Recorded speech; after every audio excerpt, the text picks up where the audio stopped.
All right, let's get started. For anyone who just joined us, my name is Jennifer Treadway. I am the Records Manager for the state of Alaska, and I'm going to provide an introduction to records management. As library, archives, and museum professionals, you all are likely familiar with collecting, preserving cultural heritage information for the education of the public. But are you familiar with managing your own internal institutional information and records? Today, as part of the Alaska Digital Stewardship Initiative, I will introduce you to the fundamentals of records management, terms and definitions commonly used in records management, and how to implement and apply retention schedules to your institutional records. So what is Records and Information Management Service? On a basic level, we are mandated to exist through the Alaska statutes. Our parent organization is the Department of Education and Early Development, led by Commissioner Dr. Michael Johnson. Our division is the Alaska Division of Library, Archives, and Museums, and Records Management and Information Service, also known as RIMS, falls under the Alaska State Library. RIMS also operates IMS, which is the Imaging and Microfilm Service Unit, a fee-for-service unit that microfilms and digitizes records. While I work primarily with state agencies in the executive branch, I also work with the judicial and legislative branches by request, local and tribal governments, and the general public and individuals like yourself. I'm always available to answer any questions. While you listen to this presentation, please keep in mind that the Department of Education recognizes and encourages positive messages and conversations about education in Alaska and the importance of lifelong learning. We would love to have your feedback regarding this training and any other education subject. I will also, if anyone has questions, try to look at the chat occasionally and address those as they come up. If not, I will try to address them at the end. In this presentation, we will look at records and information management terminology, Alaska specific statutes and regulations regarding retention and records management in action and best practices, retention schedules, both general and custom, disaster preparedness, and additional resources and services available. So the first thing we're going to do is talk about records and information management terminology. And this section is a little dense, so bear with me. Records management is the systematic and administrative control of records through their life cycle to ensure efficiency and economy in their creation, use, handling, control, maintenance, and disposition. Simply put, records management is about a program designed to help you have the right information at the right time, in the right place, for the right price. In this presentation, we're also going to talk a little bit about retention schedules and record series. A records retention schedule is basically a timetable for records and their safekeeping. All retention schedules should contain a description of the records, types of records that you have in your office, on your computer, or a record series, and the length of time each record series needs to be retained or its retention period.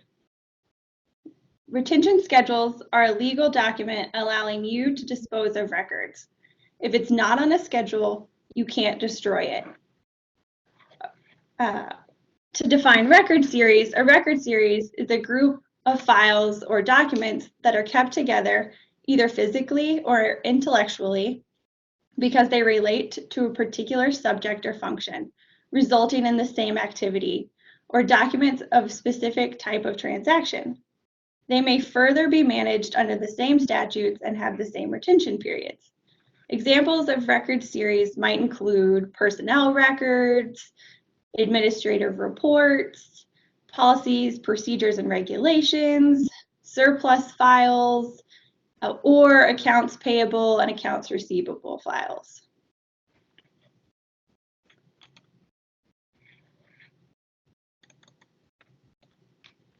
The state of Alaska has a statute that clearly defines what a record is.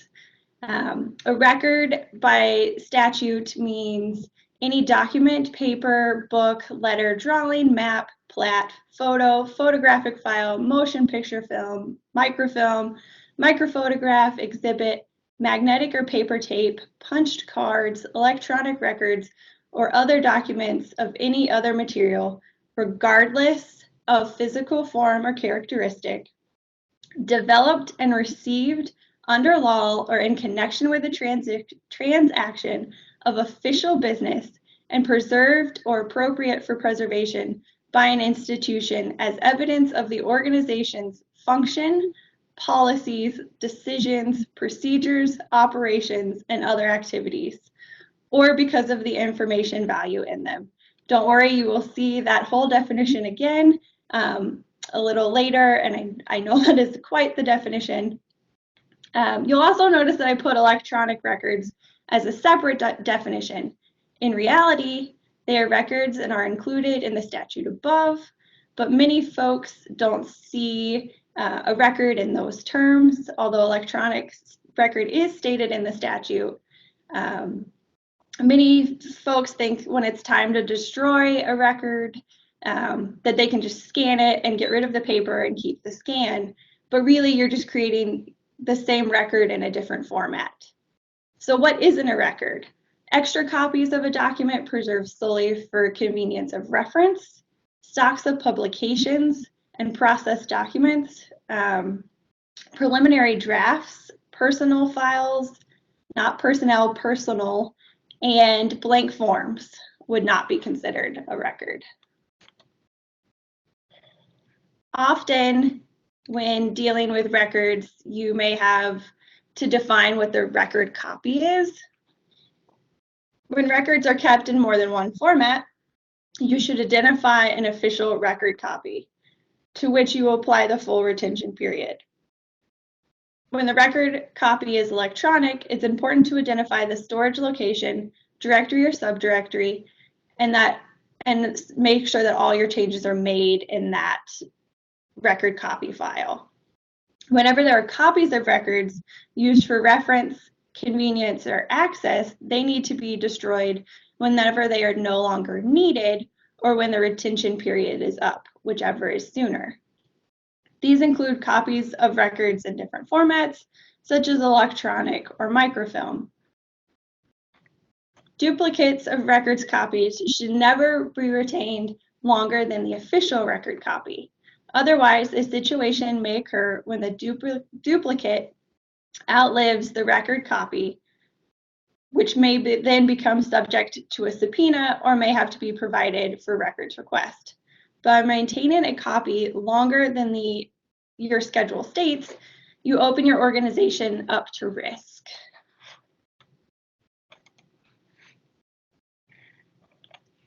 Records are useful in both their active and inactive states.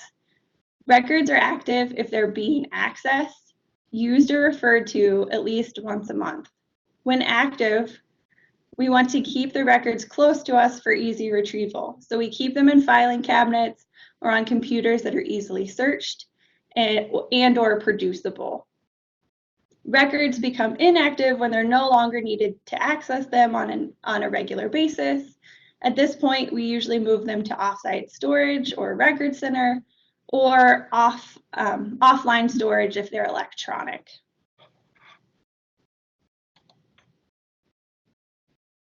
And I know this definition that we went over earlier does not specifically apply to most of your organizations, but it is a really great definition of what a record is. As you can see in the statute, records can exist in any format. They're regardless of physical form or characteristic, developed or received under law or in connection with the transaction of official business, and evidence of your organization's function, policies, decisions, procedures, operations, or other activities. The statute begins to sound very paper-based. Records mean any document, paper, book, letter, drawing. You get the picture. But then we have the phrase in red, regardless of physical form or characteristic, which broadens the law beyond paper. This tells us that it no longer matters what the information looks like. What matters is the content and intent of the information that meets the rest of the definition. So think about all the papers that you may have at your desk, all the emails that you have in your inbox and subfolders, and all of the data you have in databases, shared folders, public and private drives, on thumb drives, CDs, and/or DVDs.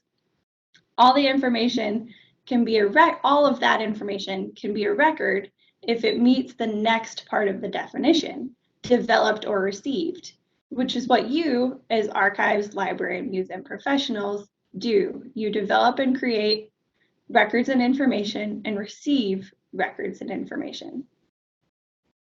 Finally, the heart of the definition is in blue, which is the evidence of your organization's functions, policies, decisions, procedures, operations, and other activities. Think about all of the paper, all of your email, and all of the data that you create or receive. Now read the line in blue again and think about all those records. Do they fall under any part of that definition? If all that information can be used as evidence of your organization's functions, policies, decisions, procedures, that information and data is a record. With that being said, personal emails and matters are often non-records. I also thought it was really important to just touch briefly on the Alaska Personal Information Protection Act.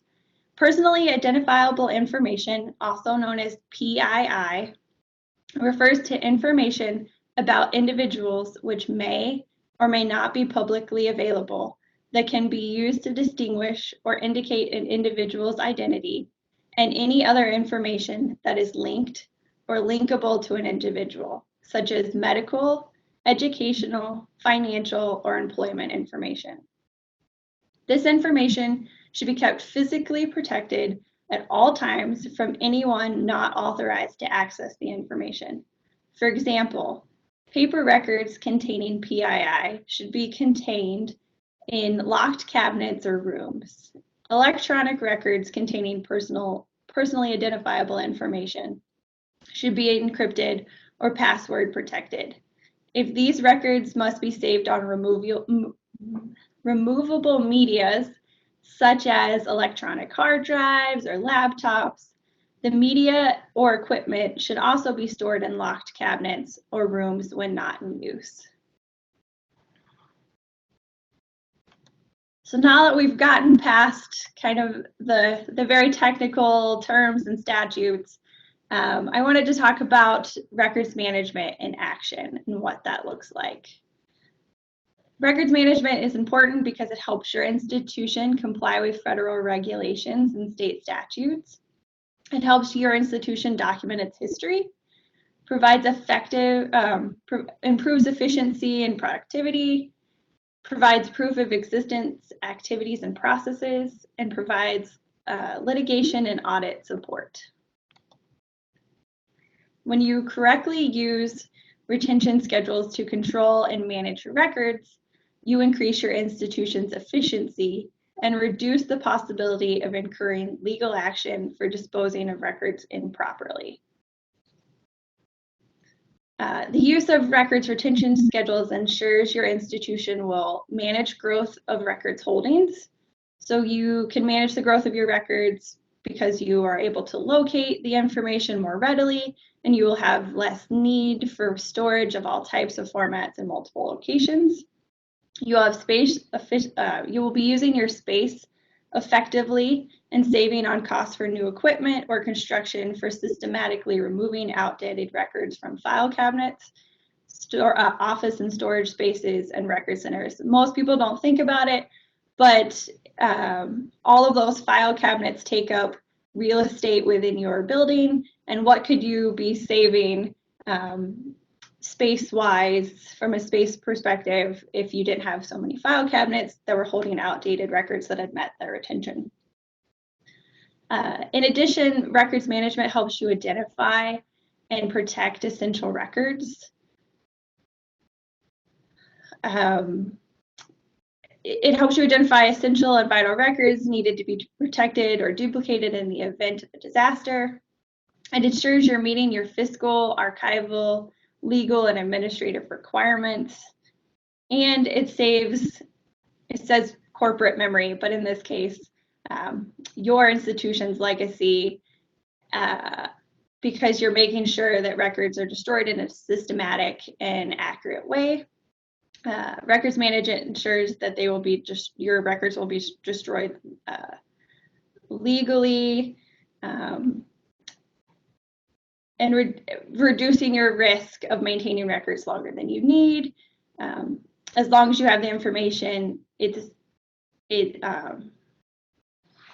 sorry, I just lost my place. You also reduce your risk of maintaining records longer than they're needed. As long as you have the information, it needs to be searched, provided for, and possibly redacted in response to records request, litigation request, audits, or investigation, which all cost money.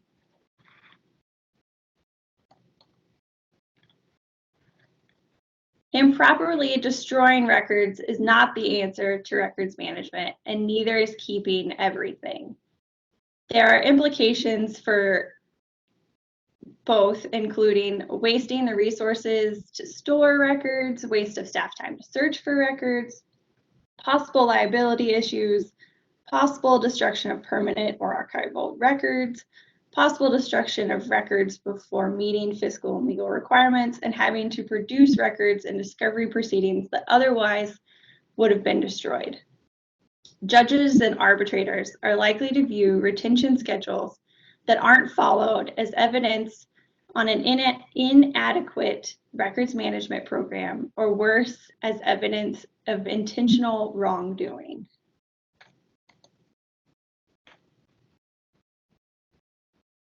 So perhaps you have a records retention schedule or a records program, but you aren't following it.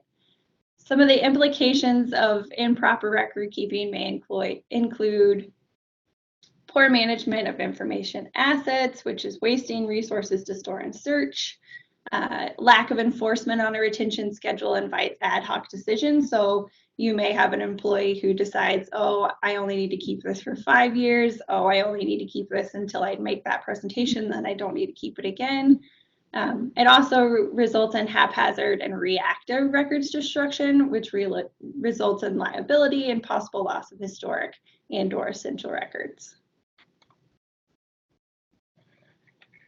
As many of you are aware, you can see that there are distinctive phases of a record existing from creation to final disposition. When I say disposition, that might mean it's being disposed of, transferred, or archived permanently. This life cycle applies to all formats, whether it's paper, electronic, or microform. Before records become active, they have to come from somewhere. Records are created or received for a purpose. Records are then actively used, updated, and distributed. At some point, these records become inactive and are stored away in filing cabinets or folder structures on electronic drives for evidentiary purposes such as audits, or reference purposes such as, what was last year's professional development travel budget again, for a period of time. And then these records ultimately are preserved in an archival environment or destroyed, deleted, or transferred.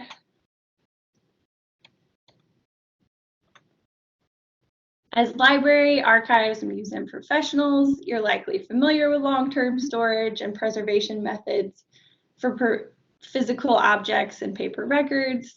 So I really just wanted to focus really briefly on electronic records.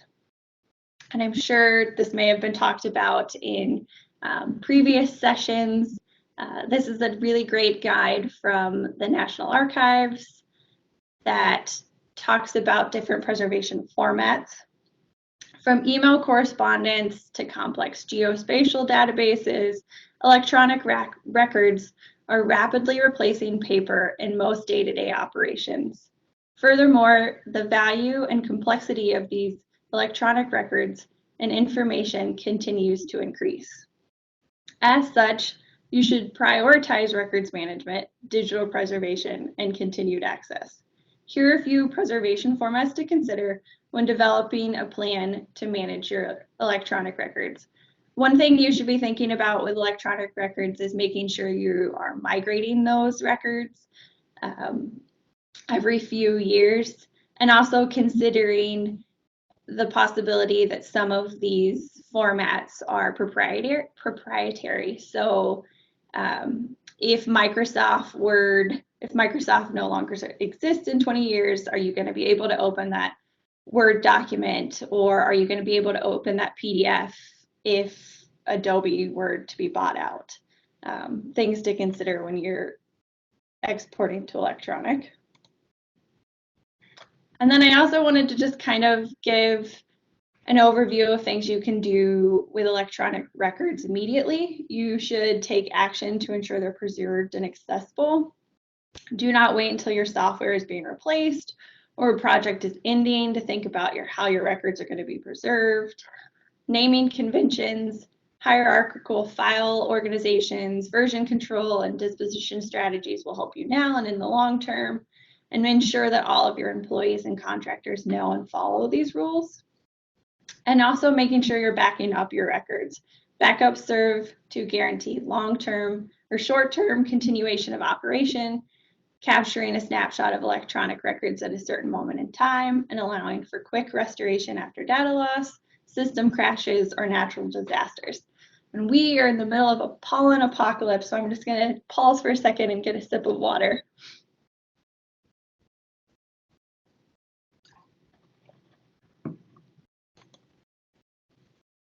So now I just wanted to talk briefly about retention schedules.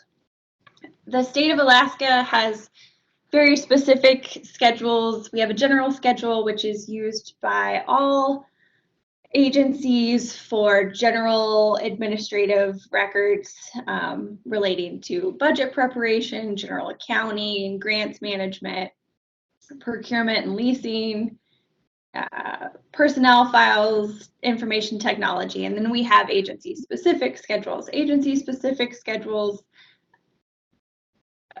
I think the current number is about 328, and those are catching records that aren't on the general schedule that are specific to the agency. I would encourage you all to, if you are working on a retention schedule or updating a retention schedule, to look at our general retention schedule, which is for state agencies, or the local government model, because each of these will currently meet state and federal requirements for things like grants management, personnel administration. So as you're working on that section, I would strongly encourage you to look at our general schedules. This is an example of the library and museum section of our local government schedule. We're actually in the process of working with the Alaska Municipal Association to update the local government schedule in the next couple years.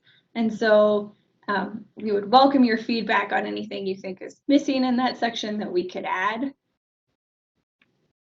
And that schedule is also available online on archives.alaska.gov/RIMS. I would also encourage you to look at our agency-specific schedules, which are kind of highlighted in this red box as to where you would find them online. And those look specifically at what the State Museum is keeping, what the State Archives is keeping, and what the State Library is keeping. So if you have a question about how long should I be keeping my interlibrary loans request, or how long should I be keeping different types of materials that might relate, you can always look at our schedule and see what we're proposing to keep. For example, this is what the inside of the library schedule looks like, and in this example, we are keeping all of our interlibrary loan requests for the current year plus 3. So at the end of 2019, we could go in and delete 2016 and have 17, 18, and 19.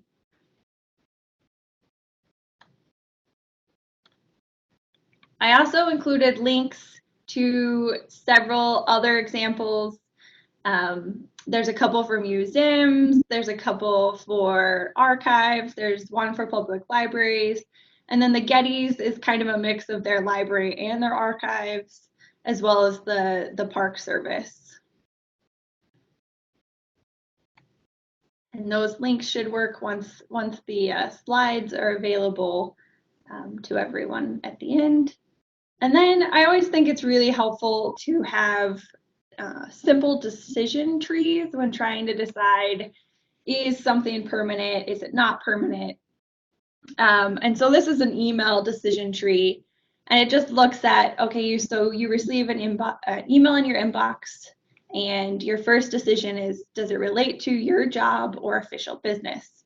If it doesn't, if it's personal email, if it's junk mail, or it's unsolicited, so that like everyone, there's a barbecue or a cake in the break room, then that's likely a non-permanent email and you can delete it when the reference value has ended. If it is an email that does relate to your job or official business, then you're going to want to think about, is it official correspondence? Is it meeting minutes? Does it relate to policy decisions?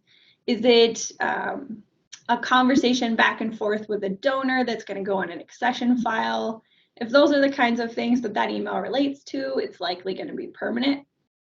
But if it's things like travel reservations, an appointment confirmation, or just routine correspondence, it's likely not permanent, and you're going to retain it for the life of the retention period listed on your retention schedule. Similarly, if you're looking at a document that you have at work, you're going to look at whether, does it relate to the work you're doing? No, it's likely not permanent. It's likely a draft or handout you received in a meeting. Those aren't permanent records and don't need to be kept. If it is something that does relate to your work, did you create it? If you did create it and it justifies an action or a decision you made, then it's likely permanent. If it doesn't justify a decision or action you made, it's likely not permanent, but is something that needs to be kept for the life of the retention period. If you received the document, is it something that you need to take action on? Does it justify your decisions or an action that somebody else took? Then it's likely permanent. But if you just received it and it's a handout to a meeting you attended, you can keep it for as long as it's valuable for reference, but you don't necessarily need to keep that handout in the long term.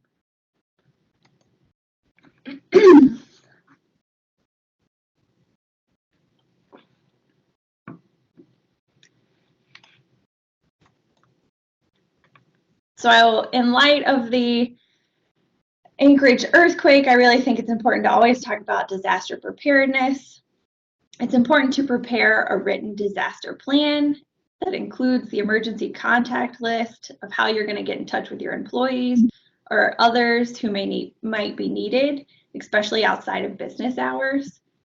This can be a COOP plan or a disaster plan, a business continuity plan, whatever you want to call it. I also encourage everyone to have a kit with basic supplies, scissors, plastic sheeting, tape, flashlights, batteries, pig mats to soak up water. We keep a bucket that's just ready to go in case of an emergency. You should also list your essential records, which we will go in more detail in the next slide, and their physical locations in a facility, and keep a hard copy offsite.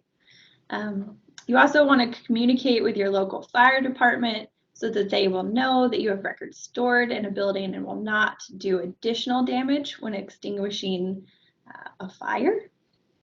And you want to keep backups for your computer, microfilm, and paper copies off-site so that you cannot lose all copies in the same disaster. Remember that backups are not records, but are nonetheless subject to discovery.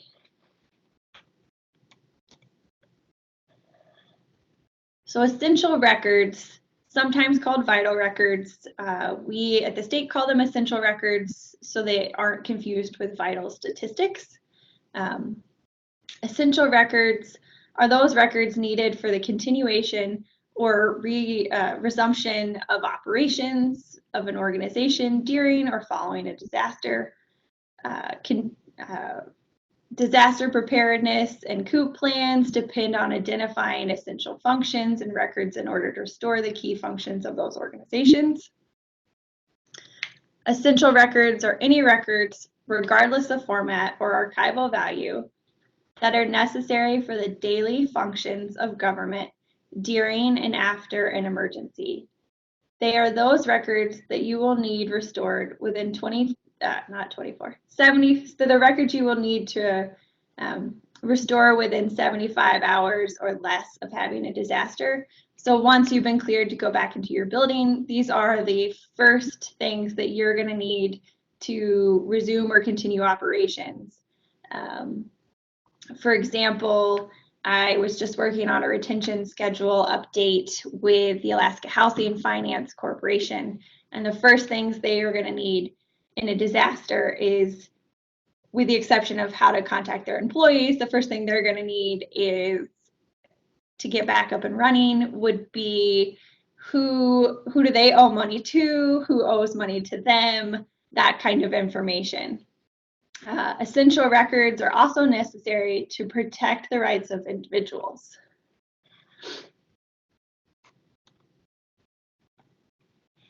The listing that you can see on your screen is an example of our examples and timeframes developed by the Intergovernmental Preparedness for Essential Records, created by the Council of State Archivists and sponsored by FEMA. Identifying your organization's essential records is simply good business practice, while there are upfront costs involved with identifying and protecting essential records. The costs are far less than those incurred recovering damaged records after a disaster. Identifying essential records and their locations allow you to respond to a disaster affecting records, minimize disruption of operations after an emergency, rapidly restore services, and reduce the economic impact of a disaster.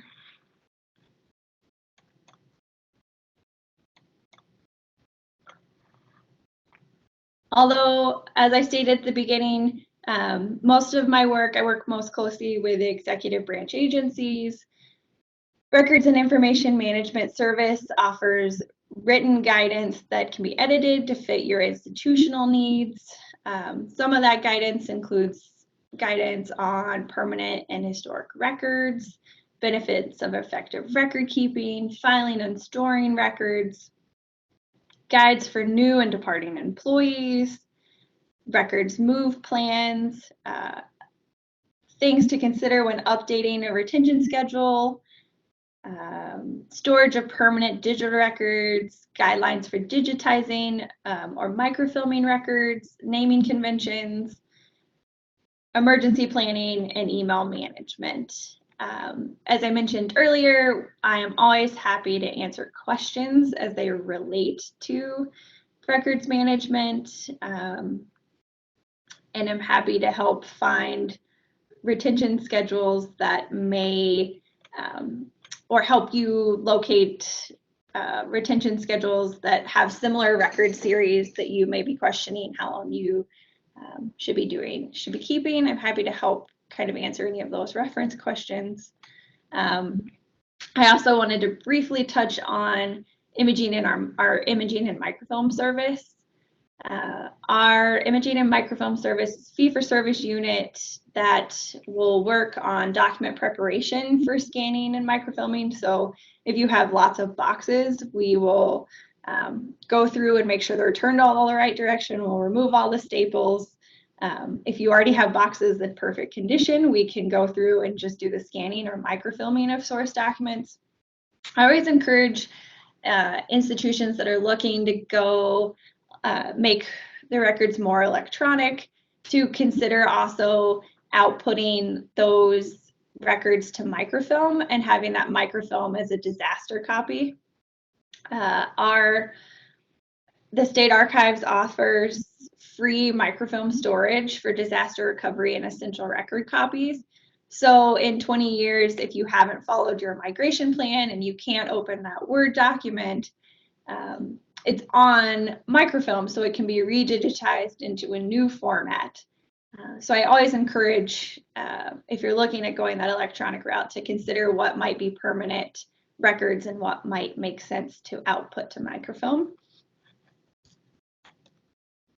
And then I will open it up. I know I went through that pretty fast, so I will open it up to specific questions. I know Angeline had mentioned that there have been a couple questions flying around in one of the listservs, so I'm happy to answer any questions that are typed into the box or asked. Thanks, Jennifer. This is Angeline. Can you hear me? Yes. Oh, great. So, of course, I have a couple of questions. Absolutely. I am wondering, so once, so let's say a museum or library follows their retention schedule, determines that there's specific records that are of permanent value, does it make sense then to kind of almost create an archival collection of one's own institutional records and manage that alongside the rest of your archive? Does that make sense? Maybe. So can you explain that or try to ask that? Well, I'm just thinking, like, what does managing and how does managing an archival collection from another institution differ from managing your own records of permanent value? Yeah, so they're going to look somewhat the same. You're going to have similar practices there. Obviously, you don't want to like merge your own collection and create finding aids and make it available to the public because it's information that is specific to your institution. But you can't. So you're obviously not going to have accession files and that kind of thing. But they're going to look similar in that you, from an archives perspective, if you have a born digital collection and you also have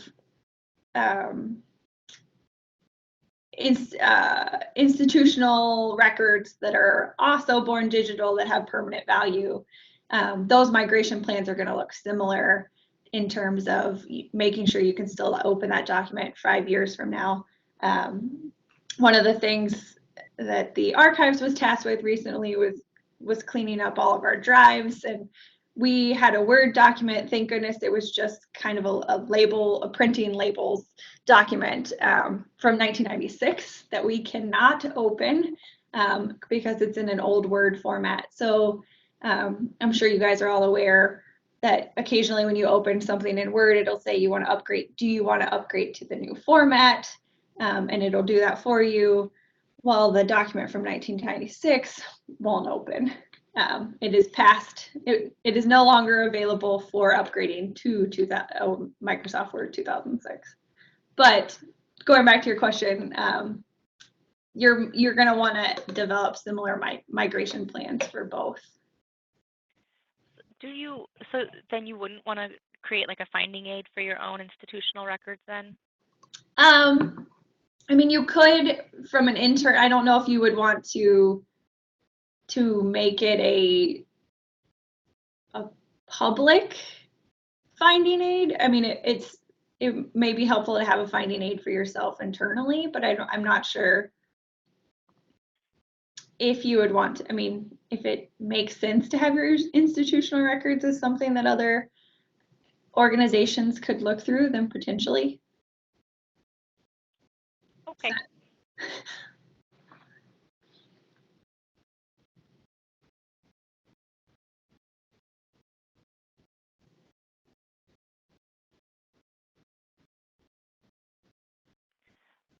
Another question. You said that if something isn't noted on a retention schedule, then it makes it a permanent record automatically?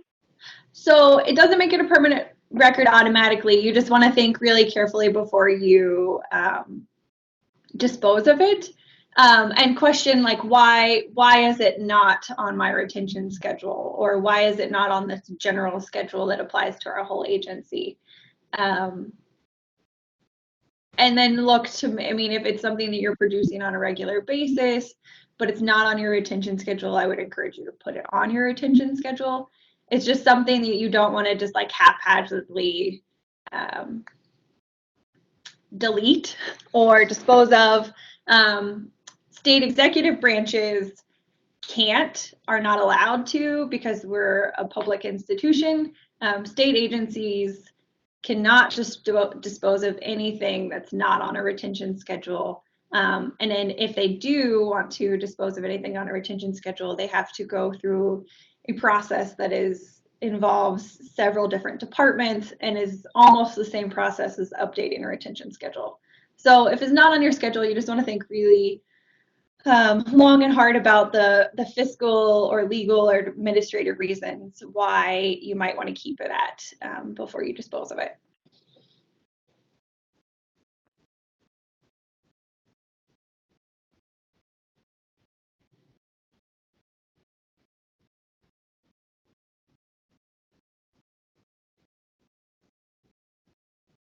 What other questions are out there?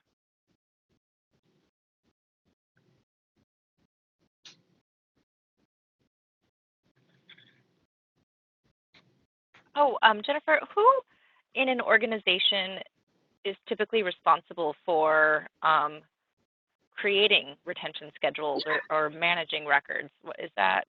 Yeah, so that looks different across the board. Large corporations are obviously going to have records managers who that is their job. Similar for me, as the state records manager, I'm here to help serve agencies. Sometimes that falls under HR duties. Sometimes the HR person is the records officer. Sometimes that falls to in like city government, it's usually the municipal clerks. Sometimes it falls to division directors or directors of an institution, depending on the size of your organization. It can land multiple places, but mostly in HR or at a higher executive level.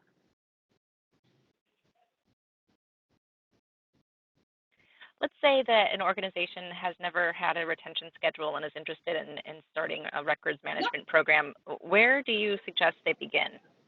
So we actually have on our website forms that you can use to kind of inventory all of your records. So you can go through and you can think about and really go through all of your processes and think about the types of records that you're producing and inventory that. And then from there, starting to think about, okay, I have this type of record.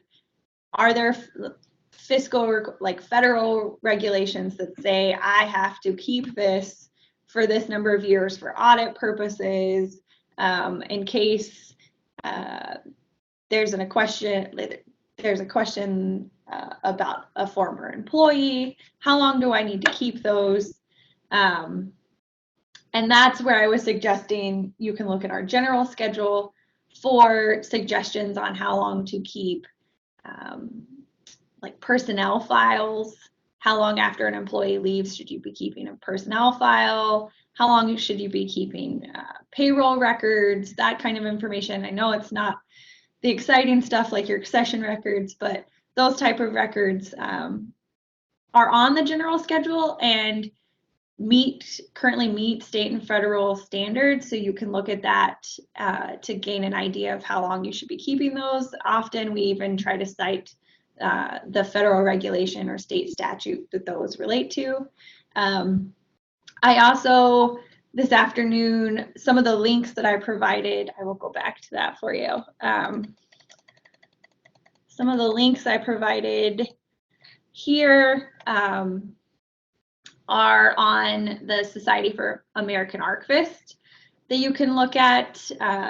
The American Alliance for Museums, if you're a member, you can also get sample documents of their retention schedule, so you can look at what other museums are doing with regard to retention for accession files, for exhibit files, past exhibits, that kind of stuff.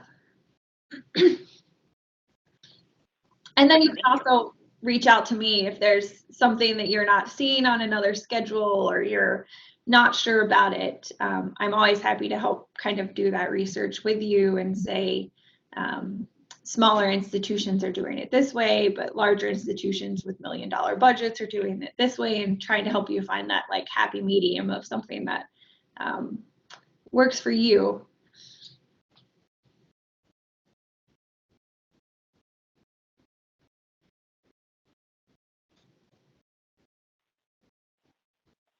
I know I glossed over kind of quickly duplicate copies of records, and I was talking to a coworker at lunch today, and one of his questions was, okay, so we've got these accession files that are paper, and then we've got a scanned copy, and that scanned copy is then used and attached into a database. And so which one of those would be my official record? And I strongly told him that I would consider the paper. Well, my first question was, which one do you update more often? If it's your paper one, then I would consider the paper your official record. And then whatever is going into your database is a copy of that, because if you migrate to a new database, that information may not come with the new database or come with the new version of that database. And so you want to be able to reference back to that original so that you can reattach it to your database.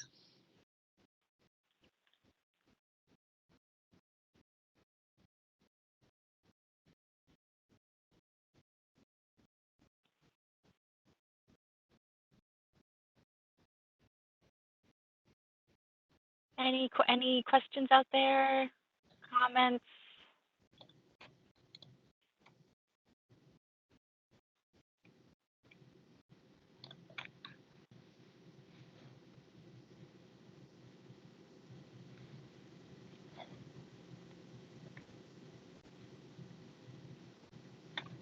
Well, the good news is that Jennifer is available to ask your questions later. She's here in Juneau, and there she is slipping to her contact slide. Thank you very much, Jennifer, for doing this. Yeah, absolutely. And I think it's really useful for us to be thinking about the records that we're creating, especially since we are memory organizations. And so we need to make sure that we're caring for our records in addition to the archival materials that are coming into our institutions. Absolutely. So thank you. It's easy to forget about your own institutional information when you're taking care of other information. Okay, everyone. Well, this is the last webinar in the Alaska Digital Stewardship Intensive series. I really appreciate that so many of you stuck with us through the end. It's been 5 months now that we've been coming together to discuss the creation and care and access of digital materials. And it's really been a pleasure to learn alongside all of you. Julie's going to be sending out an evaluation tomorrow. Please do fill that out. We'd like to know what you learned and what you think of the delivery methods and what other topics might be worth exploring through this, this format in the future. We're here to serve you at LAM, and it's just been really fun to work with my colleagues in archives and libraries and historical collections and across the state to pull this together. So thanks for taking part.